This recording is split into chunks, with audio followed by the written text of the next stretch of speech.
보통 성도들에게 많이 알려지지 않는 사사 입다에 대한 이야기입니다. 입다는 성경에서 많은 분량을 할애해서 다루는 사사에 속합니다. 오전에도 간단히 다뤘지만 우리는 보통 그런 사사를 클 대자를 써서 대사사라고 부릅니다. 사사기에서 대사사는 온니엘, 에훗, 드보라, 기드온, 입다, 그리고 삼손과 같은 사람들을 말합니다. 이 6명의 사사들의 이야기는 이 사사기의 그 중심에 배치가 되어서 사사기를 읽는 독자들에게 어떤 주제를 반복해서 전달을 하는 역할을 합니다. 그 주제가 무엇일까요? 지난주에 담임 목사님께서 언급하신 것과 같이 이스라엘에 왕이 없었다는 것을 가르치는 것입니다. 어떤 왕을 말하는 걸까요? 이스라엘의 백성들을 하나님께로 온전히 인도할 영적인 지도자가 없었다는 것입니다. 그래서 백성들은 무엇이 옳은 것인지를 모른 채 자기가 하고 싶은 대로 하고 살았던 시대가 바로 사사기 시대였습니다. 이스라엘이 이집트를 탈출할 때 이스라엘에는 걸출한 지도자가 있었습니다. 그가 누구였습니까? 네, 모세였습니다. 그 모세가 죽은 후에 이스라엘에는 새로운 지도자가 세워집니다. 그가 누구였습니까? 네, 여호수아입니다. 오늘은 많이 대답을 해주시나요? 이 두 명의 영적 지도자는 아주 중요한 역할을 행하게 됩니다. 첫째는 여호와 하나님께서 세워주신 권위로 12개로 나뉘어 있던 지파들을 모두 지휘하고 통솔을 했다는 것입니다. 이 두 명의 영적 권위자가 있었기 때문에 이스라엘은 나중에 가나안 땅에 들어가서도 여호와 하나님께서 세우신 지도자라면 그 명령에 순종을 해야 한다는 생각이 자리를 잡게 됩니다. 또한 모세와 여호수아가 했던 두 번째 중요한 일은 하나님의 약속을 성취했다는 것입니다. 모세는 이스라엘을 이집트에서 끌고 나왔고 하나님의 율법을 가르쳤으며 여호수아는 그 이스라엘을 이끌고 여호와 하나님께서 약속하신 땅으로 들어가서 그 땅을 정복하고 분배를 해줍니다. 이제 하나님의 백성들에게 남은 의무는 각 지파별로 분배받은 땅으로 가서 그 땅에 남아있는 가나안 민족을 완전히 몰아내고 그 땅을 차지하는 것입니다.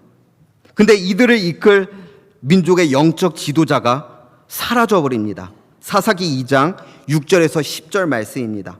다 함께 교독을 하시겠습니다. 제가 먼저 읽겠습니다. 전에 여호수아가 백성을 보내매 이스라엘 자손이 각기 그들의 기업으로 가서 땅을 차지하였고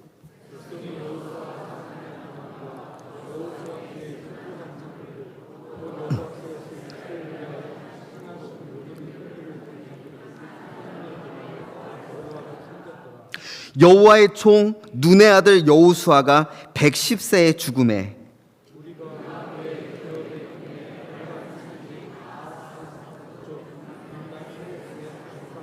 다 함께 읽겠습니다.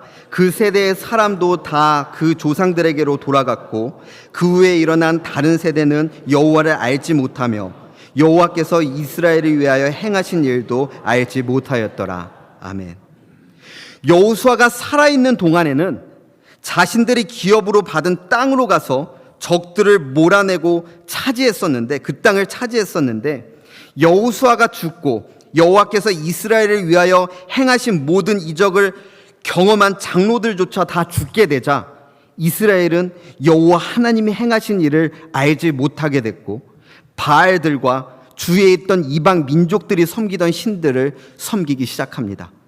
그래서 하나님은 이스라엘에게 사사를 보내주십니다.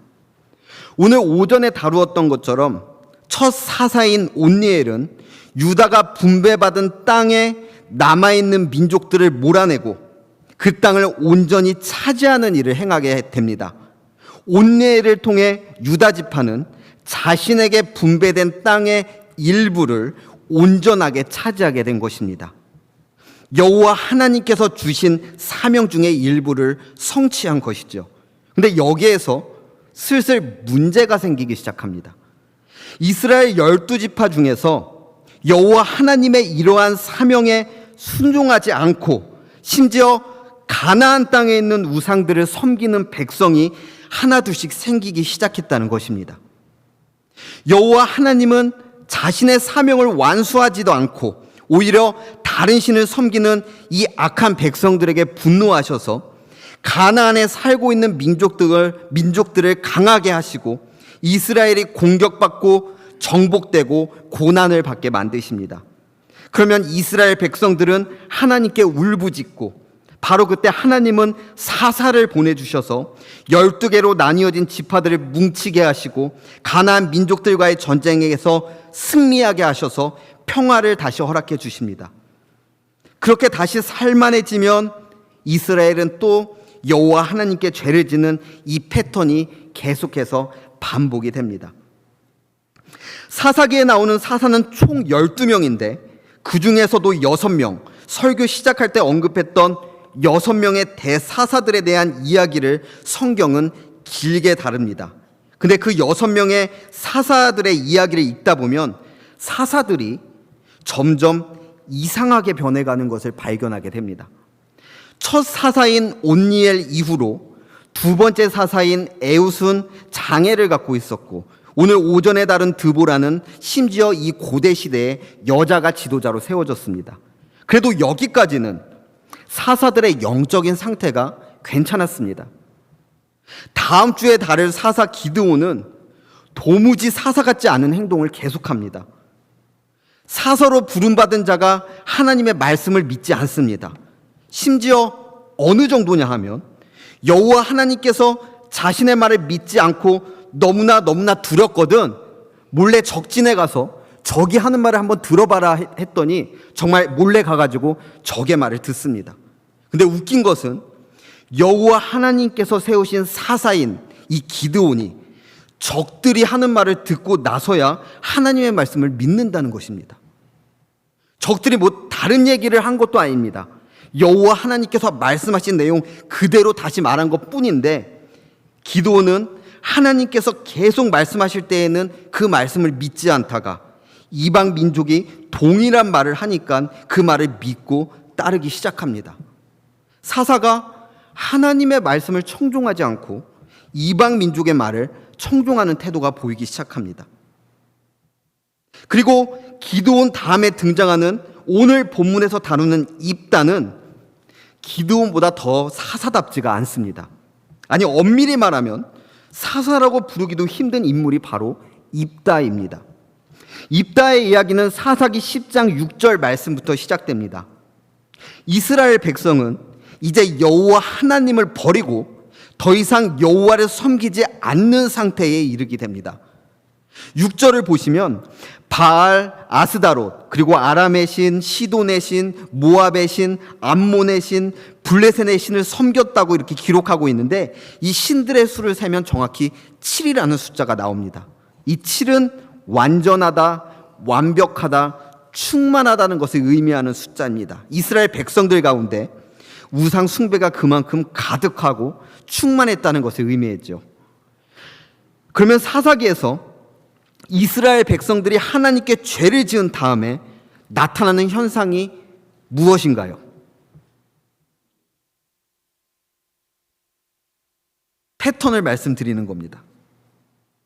여호와 하나님께서 주위에 있는 민족들을 강하게 만드셔서 이스라엘을 공격하고 정복하고 압제하게 만드셔서 이스라엘 민족의 고통을 경험하게 하시는 패턴이 여태까지 반복되어 왔습니다. 그러면 이스라엘은 또 여호와께 부르짖기 시작하는 거죠. 근데 이번에는 여호와 하나님께서 약간 다른 반응을 보이십니다. 사사기 10장 13절에서 14절 말씀입니다. 너희가 나를 버리고 다른 신들을 섬기니 그러므로 내가 다시는 너희를 구원하지 아니하리라. 가서 너희가 택한 신들에게 부르짖어 너희의 환난 때에 그들이 너희를 구원하게 하라 하신지라. 여호와 하나님께서 이제 이스라엘을 구원하지 않으시겠다고 말씀하십니다. 너희들이 선택한 신들에게나 가서 부르짖으라고 말씀하십니다. 이 말씀을 들은 이스라엘은 사사기에서는 처음으로 진정한 회개를 한 것과 같은 태도를 갖추기 시작합니다. 우리가 죄를 지었으니 주님께서 원하시는 대로 우리에게 행하십시오. 다만 이번만은 우리를 구해 주십시오. 이때까지 이스라엘은 하나님께 부르짖는 것만으로 묘사되어 있었습니다. 근데 이제 이스라엘이 그렇게 기도하는 것으로 그치지 않습니다. 자신들에게 있던 우상들을 제거하고 여호와를 섬기기 시작합니다. 이스라엘의 이러한 태도에 여호와 하나님의 마음이 움직인 것 같습니다. 여호와께서 이스라엘의 고통을 겪는 모습을 잠자코 보고만 계실 수 없었다고 기록하고 있습니다. 근데 여기서 놓치지 말아야 하는 것은 여호와께 부르짖으며 회개한 지파는 사사기 10장 9절에 나오는 유다와 베냐민과 에브라임 지파였다는 것입니다. 암몬 족속이 유다와 베냐민과 에브라임을 쳐들어오자 이들은 부르짖으며 회개하는 반응을 보였습니다. 그런데 갑자기 17절부터 시작되는 이야기는 요단강 동쪽에 위치한 길르앗에 대한 이야기입니다. 이때의 상황은 암몬과 길르앗이 진을 치고 대치하고 있던 시대였습니다. 지도를 한번 띄워주시기 바랍니다.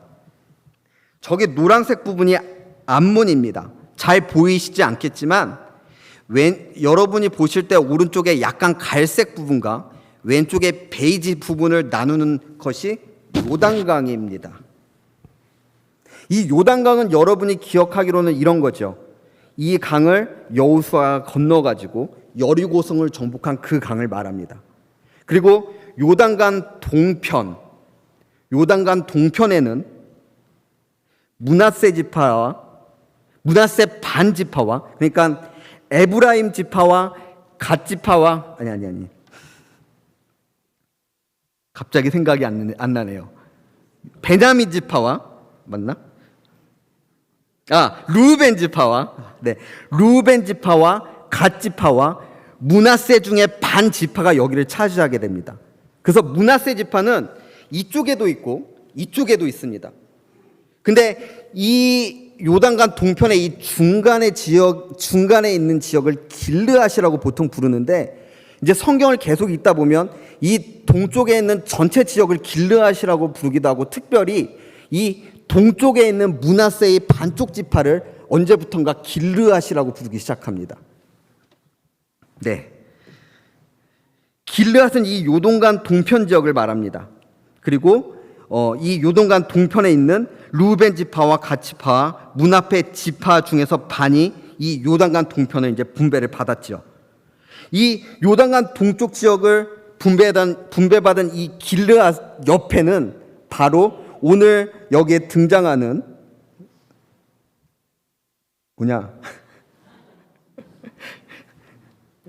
그 지파, 암몬 지파가 이렇게 인접하고 있습니다. 근데 그 암몬 지파가 이 밑으로 지나가가지고 이 요단강 오른쪽에 있는 유다와 베냐민이랑 에브라임을 공격했던 것입니다. 근데 이 오른쪽에 있던 지파는 하나님께 회개를 하고 하나님께 살려달라는 기도를 하게 됩니다. 근데 그 이야기가 끝난 후에 이 성경에서는 이 암몬 지파과 이 길르앗 지파에 대해서 이야기를 시작합니다. 이 두 지파가 지금 전쟁이 이제 벌어질 상황이 되었다고 설명하고 있는 것입니다. 자, 이방 민족이 쳐들어왔습니다. 암몬이 쳐들어오자 길르앗의 백성과 방백들은 겁에 질려 버립니다. 자, 이 길르앗 백성들은 이제 어떤 행동을 해야 할까요? 사사기에서 배웠던 패턴으로 봤을 때 적들이 쳐들어와 가지고 지금 겁을 먹은 상황입니다. 그러면 이스라엘 백성인 이 길르앗은 어떤 반응을 해야 할까요? 하나님께 기도를 해야 되겠죠. 살려달라고 부르짖어야 합니다. 9절에서 유다 지파와 베냐민 지파와 에브라임 지파가 그랬던 것처럼 여호와께 부르짖으며 회개하는 반응이 나와야 합니다. 그런데 길르앗은 그렇게 하지 않습니다. 그리고 이렇게 말을 하죠. 누구든지 암몬과 맞서 싸우는 자에게 길르앗의 머리, 다시 말해 길르앗의 지도자로 세우겠다고 선언을 합니다. 이 사사기 시대에서 이방 민족과 맞서 싸우는 지도자가 누구였습니까? 사사였습니다. 이건 우리 유치부 아이들도 맞출 것 같은데 왜 대답을 안 하실까요? 사사였습니다. 그리고 사사는 누가 선택하시는 겁니까? 네, 여호와 하나님께서 선택을 하시는 겁니다. 근데 길르앗의 백성들과 방백들은 지금 자신들이 직접 사사를 세우려고 하는 것입니다. 아무도 지원을 하지 않자 길르앗의 장로들은 암몬과 맞서 싸울 사람을 직접 찾기 시작합니다. 그래서 세워진 자가 바로 입다입니다. 그럼 입다는 과연 사사일까요? 하나님은 온니엘을 세우셨습니다.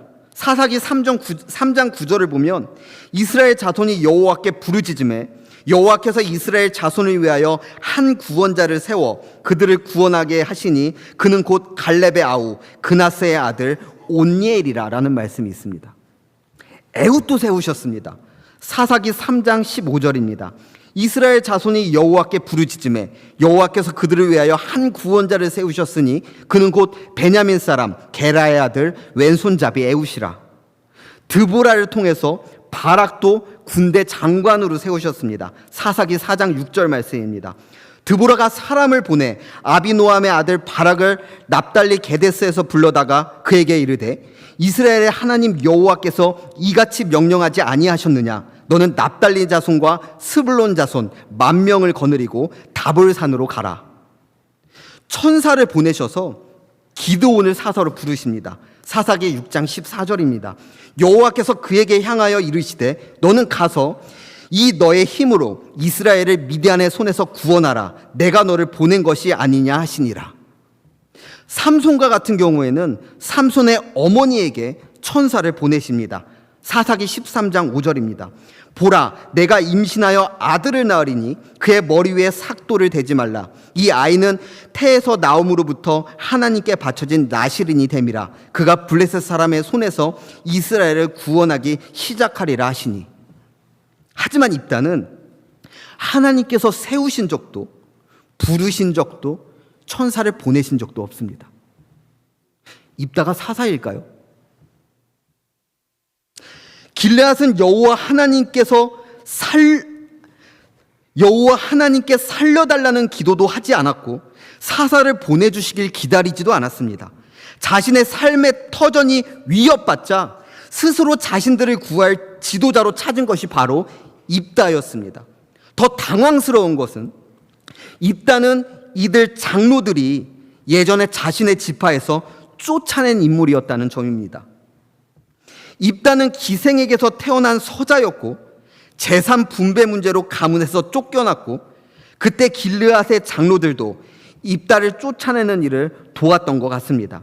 사사기 11장 7절 상반절을 보면 입다가 길르앗 장로들에게 이르되 너희가 전에 나를 미워하여 내 아버지 집에서 쫓아내지 아니하였느냐라는 말씀이 기록되어 있습니다. 길르앗의 장로들은 갑자기 시리가 뜨네요. 염치도 없이 이런 관계에 있던 입다에게 찾아가서 암몬과 싸울 자신들의 군대 장관이 되어달라고 부탁을 합니다. 하지만 입다는 군대 장관이 아닌 이들의 머리, 다시 말해 길르앗의 지도자 자리를 원합니다. 장로들과 백성들이 이 제안을 허락하자 입다는 이들을 미스바로 데리고 가서 하나님 앞에 맹세를 하게 합니다. 재산 분배 문제로 지파에서 쫓겨나서 불량배 대장 노릇이나 하던 인물이 이제는 하나님도 아닌 지파 사람들에 의해서 사사로 세워지는 사건이 벌어진 것입니다. 사사는 여호와 하나님이 세우셔야 한다는 사실은 길르앗 사람들에게 중요하지 않았습니다. 이들은 자신들에게 쳐들어오는 이방 민족을 막아줄 인물만 있으면 충분했습니다. 자신들이 여태까지 쌓아온 재산과 터전만 지킬 수 있으면 여호와 하나님이 세웠던 말든 별로 상관이 없었던 것입니다. 사사기 11장 12절부터 28절까지 나오는 길르앗의 지도자 입다와 암몬 자손의 왕 사이의 언쟁은 별로 그렇게 중요하지는 않습니다. 길르앗 지역이 자신의 소유라고 서로 근거를 대는 것이지만 이 문제는 이미 군대를 보내서 대치하고 있는 상황에서 말로 해결될 문제가 아니기 때문입니다. 다만 한 가지 주목해야 할 부분은 있습니다. 길르앗 지역은 이스라엘의 소유라고 설명을 하던 입다의 입에서 상당히 재미있는 표현이 나옵니다. 사사기 11장 27절 말씀입니다. 다 함께 읽겠습니다. 시작. 내가 내게 죄를 짓지 아니하였거늘 내가 나를 쳐서 내게 악을 행하고자 하는도다. 원하건대 심판하시는 여호와께서 오늘 이스라엘 자손과 암몬 자손 사이에 판결하시옵소서 하였으나. 네, 이 말씀을 잠시 띄워주십시오. 이 말은 입다가 암몬의 왕에게 한 말입니다. 근데 여기서 서로 다른 주장을 계속 펼치자 입다는 심판하시는 여호와께서 이스라엘과 암몬 사이에서 판결해 주셨으면 좋겠다는 말을 합니다. 근데 여기에서 여호와께서 앞에 붙은 심판하시는 이라는 단어는 이 사사기에서 그 사사를 가리키는 단어라 동의어입니다. 그래서 이 말을 다르게 풀어서 해석을 하면 사사이신 여호와께서 오늘 이스라엘과 암몬 사이에서 판결하시옵소서라고는 말로 바꿀 수도 있습니다. 그리고 진정한 사사이신 여호와 하나님은 정말로 암몬에게 판결을 내리십니다. 입다에게 여호와의 영을 보내셔서 여호와의 능력으로 암몬과의 전쟁에서 승리하게 만드십니다. 사사기 11장 32절에서 33절 말씀입니다. 이에 입다가 암몬 자손에게 이르러 그들과 싸우더니 여호와께서 그들을 그의 손에 넘겨주심에 아로엘에서부터 민닛에 이르기까지 20성읍을 치고 또 아벨 그라밈까지 매우 크게 무찌르니 이에 암몬 자손이 이스라엘 자손 앞에 항복하였더라. 여호와 하나님은 암몬 자손에게 판결을 내리십니다. 입다에게 능력을 주셔서 이 전쟁에서 승리하게 만드십니다. 여호와 하나님은 암몬 자손이 아니라 이스라엘 자손인 길르앗의 손을 들어주신 것입니다. 이 길르앗 지역은 여호와 하나님께서 이스라엘에게 허락하신 땅이지 암몬 자손에게 허락한 땅이 아니라는 것입니다. 그런데 하나님은 여기에서 그치지 않으십니다. 이번에는 이스라엘 자손에게도 판결을 내리십니다. 아니, 더 정확히 표현하면 인간들에 의해서 사사로 세워진 길르앗의 지도자 입다에게도 판결을 내리십니다. 여호와 하나님은 입다에게 자신의 영을 부어주시면서 전쟁에 이길 능력을 주시는 동시에 입다로 하여금 경솔한 소원을 하게 만드십니다. 입다는 자신의 외교술로 불량배 두목의 위치에서 길르앗의 지도자 자리까지 오른 자입니다. 그 외교술로 암몬 왕과 논쟁을 하며 명분을 세우려고 했던 자입니다. 이런 태도를 갖고 있던 입다는 여호와 하나님도 자신의 힘으로 조종하려 듭니다. 여호와의 영이 임하자 입다는 여호와께 소원을 하기 시작합니다. 제가 이 암몬과의 전투에서 무사히 돌아온다면 누구든지 내 집 문에서 나와서 나를 맞이하는 그 사람을 여호와께 번제로 바치겠나이다. 어떤 학자들은 입다가 애초에 사람을 번제로 바치려 했던 것이 아니라 재물을 바치려고 한 것이고, 그러니까 동물을, 짐승을 바치려고 한 것이고, 실제로 자신의 딸을 죽이지 않았을 것이라고 주장을 하지만 그것은 상식적으로 말이 되지 않는 주장입니다. 좀 어렵게 문법적으로 설명을 하자면 어떤 사람들은 이 31절에 나오는 누구든지라는 단어가 사람이 아닌 동물을 의미할 수도 있기 때문에 무엇이든지라고 번역할 수도 있고, 그렇게 되면 입다가 실제로 자신의 딸을 여호와께 바치지 않았을 것이라고 주장을 합니다. 근데 그런 의미로 이 단어가 사용되려면 이 누구든지라고 번역한 이 단어를 중성형이나 여성형으로 사용해야 합니다. 근데 본문에서는 남성형으로 쓰였고 무슨 말인지 모르시겠죠? 또한 내 집 문에서 나와서라는 문장에서 이 나와서라고 하는 단어도 사람에게만 붙여서 쓸 수 있는 단어이지 동물에게 붙여서 사용할 단어가 아니기 때문에 입다가 여호와께 한 이 서원은 분명하게 짐승을 바치는 제사가 아니라 사람을 바치는 인신 제사였습니다. 더 나아가 상식적으로 봤을 때에도 자신이 전투에서 승리해서 집으로 돌아갈 때에 자신의 집 문에서 나와서 자신을 영접한다는 표현을 동물에게 썼을 리가 없기 때문입니다. 또한 이렇게 해석할 수밖에 없는 근거가 되는 것은 지금 입다가 싸우고 있는 대상이 암몬이라는 점입니다. 암몬이 섬기던 대표적인 신이 바로 몰렉이었습니다. 몰렉은 성경에서 밀곰, 몰록, 말감이라고도 기록되어 있는데 이 몰렉에게 바치는 대표적인 희생제물이 바로 사람의 자녀였습니다. 레위기 18장 21절 말씀입니다. 너는 결단코 자녀를 몰렉에게 주어 불로 통과하게 함으로 내 하나님의 이름을 욕되게 하지 말라. 나는 여호와이니라. 아멘. 길르앗은 지금 암몬 족속과 전쟁을 하고 있지만 인접한 암몬 족속의 종교가 길르앗 지역에도 퍼져 있었기 때문에 길르앗의 지도자이자 길르앗을 대표하는 입다조차도 암몬의 이방 종교의 영향을 받고 있다는 사실을 입다의 입에서 나온 서원을 통해 우리에게 성경은 넌지시 알려주고 있는 것입니다. 그리고 이방 종교에 물든 이스라엘 족속 길르앗을 대표해서 길르앗의 지도자 입다에게 여호와 하나님은 지금 판결을 내리시는 것입니다.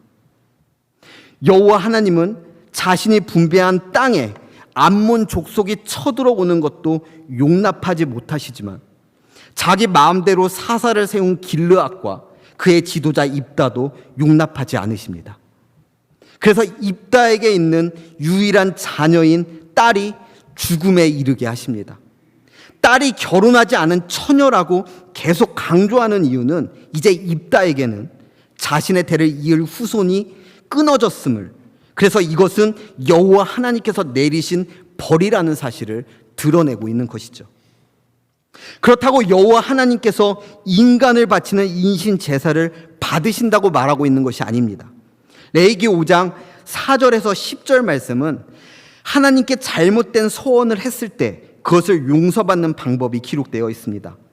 만일 누구든지 입술로 맹세하여 악한 일이든지 선한 일이든지 하리라고 함부로 말하면 그 사람이 함부로 말하여 맹세한 것이 무엇이든지 그가 깨닫지 못하다가 그것을 깨닫게 되었을 때에 그 중에 하나에 그에게 허물이 있을 것이니 그 중에 하나에 허물이 있을 때에는 아무 일에 잘못하였노라 자복하고 그 잘못으로 말미암아 여호와께 속죄제를 드리되 양떼의 암컷 어린 양이나 염소를 끓여다가 속죄제를 드릴 것이요 제사장은 그의 허물을 위해서 속죄할지니라. 만일 그의 힘이 어린 양을 바치는 데에 미치지 못하면 그가 지은 죄를 속죄하기 위하여 산비둘기 2마리나 집비둘기 새끼 2마리를 여호와께 가져가되 하나는 속죄 제물을 삼고 하나는 번제물로 삼아 제사장에게로 가져갈 것이요 제사장은 그 속죄 제물을 먼저 드리되 그 머리를 목에서 비틀어 끊고 몸은 아주 쪼개지 말며 그 속죄 제물의 피를 제단 곁에 뿌리고 그 남은 피를 제단 밑에 흘릴지니 이는 속죄제요 그 다음 것은 규례대로 번제를 드릴지니 제사장이 그의 잘못을 위하여 속죄한즉 그가 사함을 받으리라. 아멘. 하지만 율법에 대해서 잘 알지 못했던 입다는 자신이 서운한 말을 지키기 위해서, 왜냐하면 이 시대에 어떤 신에게 서원을 했는데 지키지 않았을 때엔 그에 해당하는 저주를 받는다는 신앙이 있었기 때문에 외동딸을 번제로 바치는 끔찍한 일을 벌이게 됩니다. 또한 우리가 주목해야 할 부분이 하나가 더 있습니다. 여태까지 사사가 나왔을 때에는 성경이 많은 분량을 그 사사가 이방 민족을 무찌르는 과정에 대해서 계속 다룹니다. 근데 입다의 경우는 오히려 입다가 세워지는 잘못된 과정과 입다가 여호와께 함부로 서원하는 장면과 그 결과를 길게 다루는 내용이 나옵니다. 암몬 족속과의 전쟁은 32절에서 33절까지 단 2절만 다룰 뿐입니다. 심지어 자신의 딸을 하나님께 바치고 슬픔에 빠져있던 이 입다애가 시비를 걸며 모욕한 에브라임과의 전쟁을 훨씬 많은 지면을 할애해서 다루는 것을 볼 수 있습니다. 다 입다가 잘못한 것들이거든요. 이스라엘 지파들을 하나가 되게 해서 이방 족속을 무찔러야 하는 사사가 사람에 의해 세워지고 이방 종교에 물들어서 인신 제사를 드리고 심지어 같은 동족까지 살육하는 짓을 벌이고 있다고 성경은 지금 고발하고 있는 것입니다. 무엇보다 입다 이야기의 끝에는 이스라엘이 몇 년간 평화로웠다는 기록이 전혀 나오지 않습니다. 다른 모든 사사한테는 나오는데 말이죠. 그러면 오늘날을 살아가는 우리에게 이런 사사 이야기가 어떤 의미가 있는 것일까요? 여태까지 등장한 사사기 인물들을 살펴보면 여호와 하나님께서 직접 세우시거나 부르셨음에도 불구하고 두려워하거나 믿지 않았던 기드온이나 바락 같은 인물이 등장하는 것을 볼 수 있습니다. 근데 입다는 사람이 세웠는데 그런 두려움을 갖고 있지 않습니다. 겉으로 보이는 모습을 보면 입다는 정말 두려움이 없는 용감한 전사입니다. 딱 사사에 맞는 사람 같죠. 장로들과의 정치적인 대화를 통해서 지도자 자리를 얻고 적장과 논증을 하며 전쟁하는 명분을 찾고자 하고 심지어 여호와 하나님의 이름을 들먹이며 멋진 선언까지 합니다. 정말 여호와 하나님을 깊이 신뢰하는 사사처럼 보이기까지 합니다. 히브리 기자는 이것을 보고 그래도 믿음이라고 받는지는 모르겠지만 그래서인지 사사들의 배열 가운데 입다를 맨 뒤에 배치를 하죠. 하지만 입다는 이 모든 내용을 근거로 했을 때 하나님께서 부르신 사사가 아니었습니다.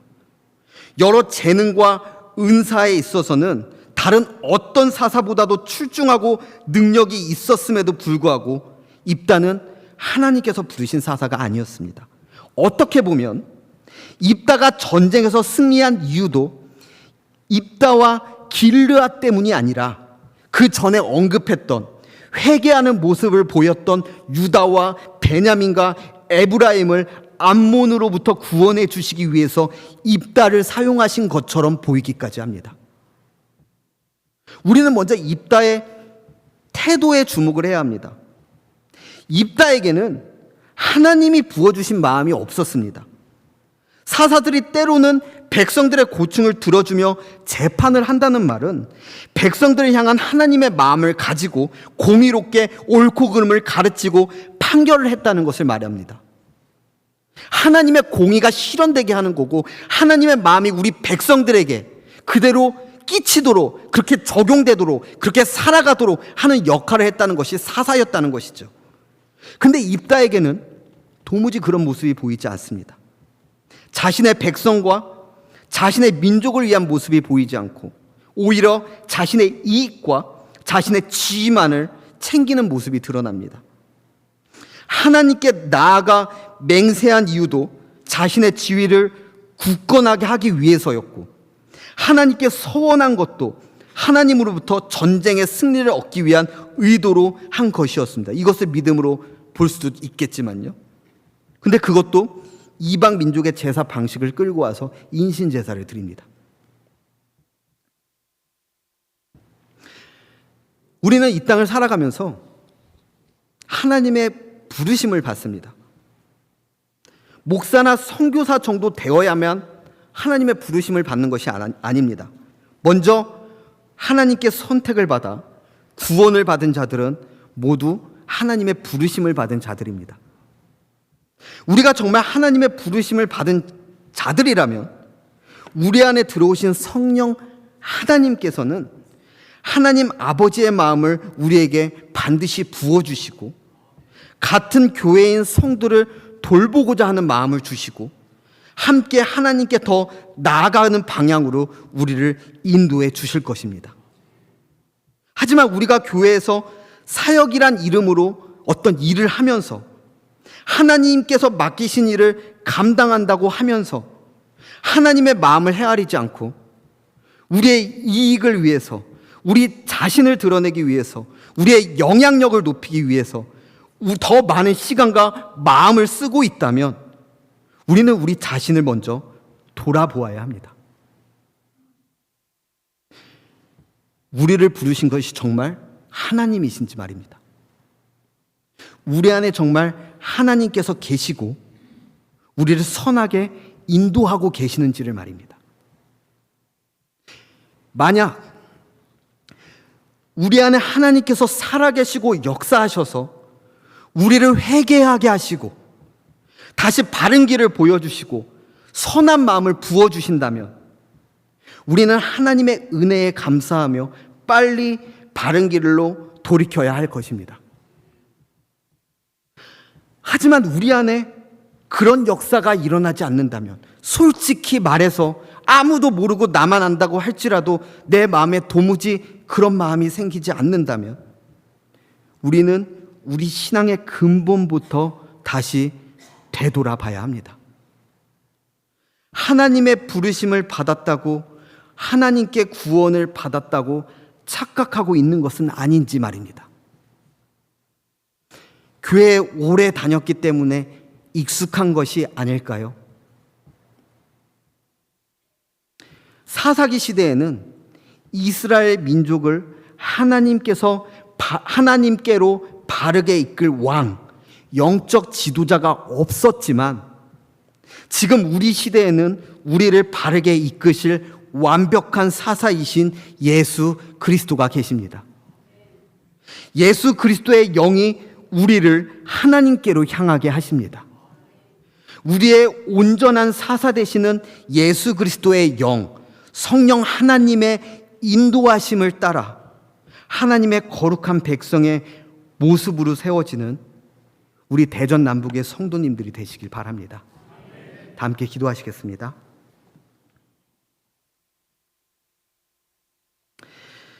살아계신 하나님 아버지, 오늘 우리는 사사기 이야기를 통해서 하나님께서 세우신 사사들 중에서 정말 하나님의 말씀에 어긋나고 변질되는 모습으로 이제 백성들뿐만 아니라 영적인 지도자조차 하나님 앞에서 엄청난 죄를 지으며 살아가는 모습을 묵상하게 되었습니다. 하나님, 이 땅을 살아가는 우리들에게 혹시 그런 모습이 없는지 우리 자신을 되돌아보게 하여 주시옵소서. 우리 안에 예수 그리스도의 영을 부어주시옵고 그 예수 그리스도의 영께서 우리의 죄악들을 깨닫게 하시고 하나님의 마음을 우리에게 부어주시고 그 하나님의 영을 갖고 있는 백성들이 온전히 교회로 서기 위해 서로 돕고 협력하고 아끼고 돌보는 모습이 우리에게 사라진 것은 아닌지, 혹은 애초에 없었던 것은 아닌지 돌아보게 하여 주시옵고, 그래야 우리가 엇나간 길로 가고 있다면 우리의 길을 돌이켜 다시 하나님의 온전한 모습으로 우리 안에 계신 온전한 사사의 말씀을 따라 살아갈 수 있도록 우리를 선하게 인도하여 주시옵고, 혹 아직 우리 안에 그러한 영이 들어오시지 않았다고 한다면 하나님 우리를 불쌍히 여겨주셔서 우리 안에 그리스도의 영을 부어주셔서 하나님의 온전한 백성으로 세워질 수 있도록 우리에게 은혜를 베풀어 주시옵소서. 주께서 우리와 늘 동행하시며 하나님의 선한 백성, 하나님이 기뻐하시는 백성으로 성화시켜 가시고 만들어 가시기를 간절히 소망하오며, 살아계신 우리 주 예수 그리스도의 이름으로 감사를 드리며 기도를 드립니다. 아멘.